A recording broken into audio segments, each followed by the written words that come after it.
personally, as a Man City fan, I prefer Ake to Stones. I prefer Ake as a player, I prefer Ake's playstyle to Stones. I don't like Stones in the City team because I feel like he isn't as composed as everybody else on the pitch. So I really do hope that Ake comes in and does well for City, but I guess only time will tell. Thank you. John Stones. John Stones. Special Agent John Stones. You've really proved me wrong. And this video is my, I guess, formal apology to John Stones, because I wanted you gone. I wanted him gone. I thought Ake is going to come in and solve our defensive issues, and he didn't. But Ruben Diaz did come in. Ruben Diaz, someone I didn't talk about in the last video because he wasn't at Man City at the time of me making that video, at the time of me editing that video. I think he might have been when I uploaded it, because I was a little late to uploading it. But anyway, Ruben Diaz comes into Man City. When he joins, I'm like, that's it. Ruben Diaz, Laporte, we're going to win the league. We might even win the Champions League if Pep Guardiola, doesn't get to the quarterfinal and is just like, yeah, you know what, Ederson, false nine, Foden in goal. Doesn't come up with some stupid tactics like that. But then, Laporte wasn't getting game time, and I was like, okay. Ruben Diaz is good enough, I think, to play with John Stones next to him, and things should go okay. I wasn't expecting to play something like 12 games, have 11 wins, 1 draw, and concede 1 goal.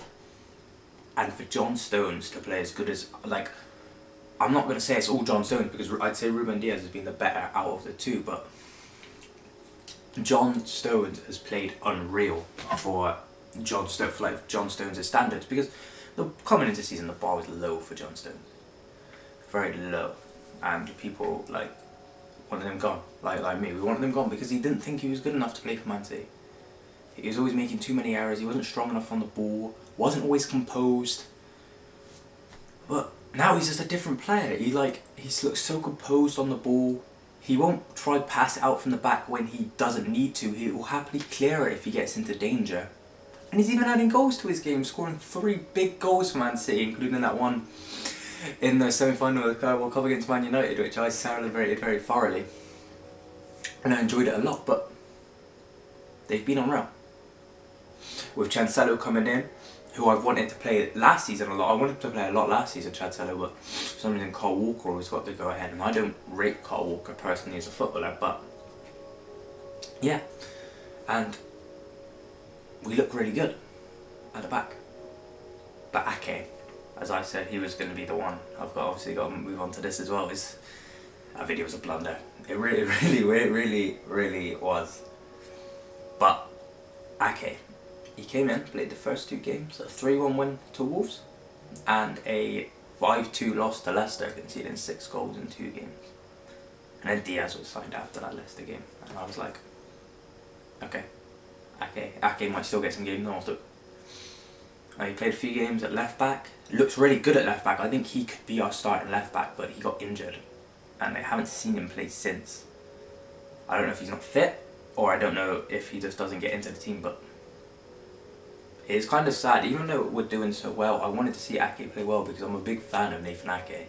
And that's not because we have the same first name, but honestly think he's a really good footballer, and I think at left back, because I used to watch him play left back for Holland, because obviously he's not getting in the team over Van Dijk and Dillet, or even who's the Inter Milan centre back? I forgot his name, but yeah. I think he's the the solution to our left back role, so Cancelo doesn't have to play there. He could play in his natural right back position. Mendy just doesn't look good enough, and I was a huge fan of Mendy when he first joined. He looked unreal, and then he got injured. And every time he came back, he just didn't look confident, didn't look fully fit, and just hasn't played well since. And Zinchenko, okay, he's a decent footballer, but he's not a left back. He's a midfielder, and he's got a lot of passion for the club, and he plays quite well, but defensively he cannot defend. He's not strong enough to be. He's not a left back. So honestly, I do think Ake should start when he's fit and play left back, but wasn't quite the answer to our problems which I thought he was, but I don't know why I'm talking about it in such a negative way, because we're top of the league and we've got the best defence in the league. I never thought I'd say that. I ever thought I'd say that Man City have the best defence in the league. Oh yes, Van Dijk's been injured. Liverpool have had a lot of defensive injuries, and other teams have a poor defence, but we've still got really good defence. We're putting up really good numbers, and I'm impressed by the performances of especially Stones. I think Stones is obviously the big one that everyone talks about, but yeah, that is my formal apology to John Stones. I hope you enjoyed, and like and subscribe.